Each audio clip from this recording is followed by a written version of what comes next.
বিসমিল্লাহির রাহমানির রাহিম। সূরা আল মুজাদালাহ। আয়াত 22। আল্লাহ ও আখিরাতে বিশ্বাসী এমন কোন সম্প্রদায় তুমি পাবে না যারা ভালোবাসে আল্লাহ ও তার রাসূলের বিরুদ্ধাচারীদেরকে, হোক না এই বিরুদ্ধাচারীরা তাদের পিতা, পুত্র, ভাই অথবা তাদের জ্ঞাতি গোষ্ঠী।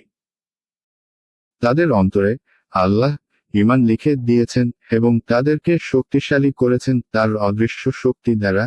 তিনি তাদেরকে দাখিল করবেন জান্নাতে যার পাদদেশে নদী প্রবাহিত, সেখানে তারা স্থায়ী হবে। আল্লাহ তাদের প্রতি সন্তুষ্ট এবং তারাও তার প্রতি সন্তুষ্ট, তারাই আল্লাহর দল। জেনে রেখো, আল্লাহর দলই সফলকাম হবে। আয়াতের তাফসীর।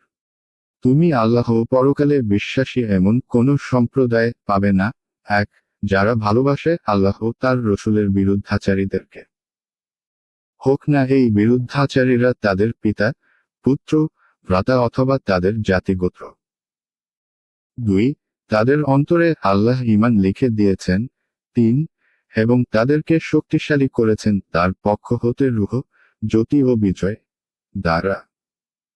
4, তিনি তাদেরকে প্রবেশ করাবেন জান্নাতে, যার নিম্নদেশে নদীমালা প্রবাহিত, সেখানে তারা চিরস্থায়ী হবে। আল্লাহ তাদের প্রতি প্রসন্ন এবং তারাও তার প্রতি সন্তুষ্ট। 5, তারাই আল্লাহর দল। জেনে রেখো যে, আল্লাহর দলই সফলকাম।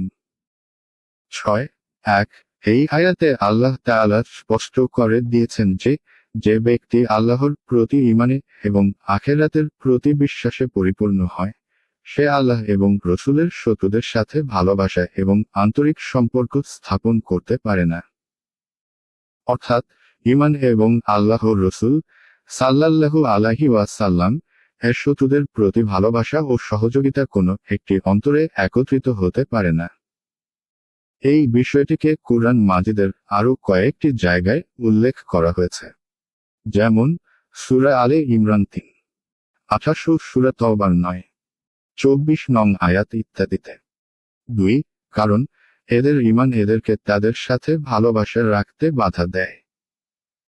আর ঈমানের প্রতি যত্ন, মাতা পিতা, সন্তান সন্ততি এবং ভাই বোন ও জাতিগোত্রের ভালোবাসা ও যত্ন অপেক্ষা বেশি গুরুত্বপূর্ণ ও জরুরি। সুতরাং সাহাবায়ে কেরাম বাস্তবে তা করে দেখিয়েছেন। একজন মুসলিম সাহাবী তার নিজের বাপ, বেটা, ভাই, চাচা এবং মামা ও অন্যান্য আত্মীয়দেরকে হত্যা করতে পিছপা হননি, যখন তারা কুফরির সমর্থনে কাফেরদের সপক্ষে যুদ্ধে শামিল হয়েছে। এই ধরনের অনেক দৃষ্টান্ত ইতিহাসের গ্রন্থসমূহে লিপিবদ্ধ রয়েছে। এখানে বদর যুদ্ধের ঘটনাও উল্লেখযোগ্য।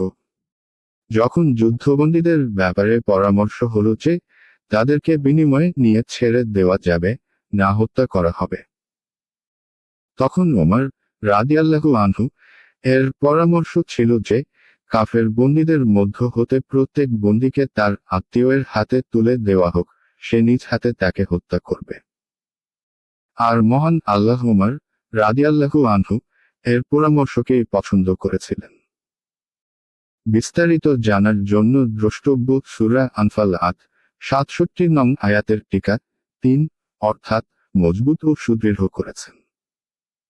4, রূহ অর্থ তার বিশেষ সাহায্য অথবা ঈমানের জ্যোতি যা তারা তাদের উল্লিখিত বৈশিষ্ট্যের বদৌলতে লাভ করেছেন।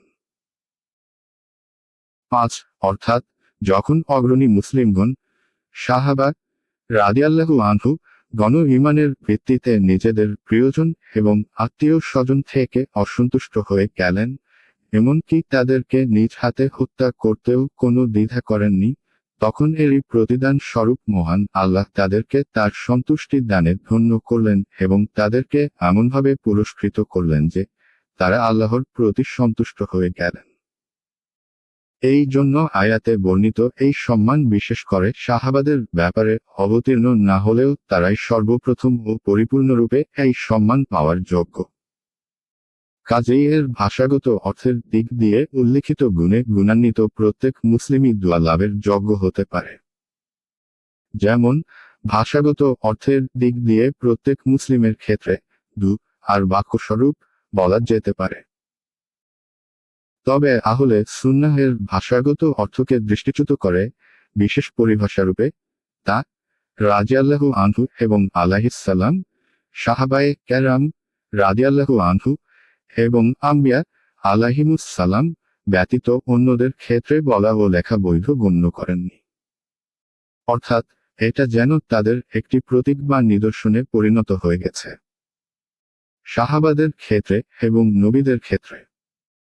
এটা ঠিক ওই রকম যে রকম তার উপর আল্লাহর রহমত হোক অথবা আল্লাহ তার প্রতি রহম করুন এর ব্যবহার ভাষাগত অর্থের দিক দিয়ে জীবিত এবং মৃত উভয়ের জন্য হতে পারে, কেননা এটা একটি আর বাক্য, এর মুখাপেক্ষী জীবিত এবং মৃত উভয়ই।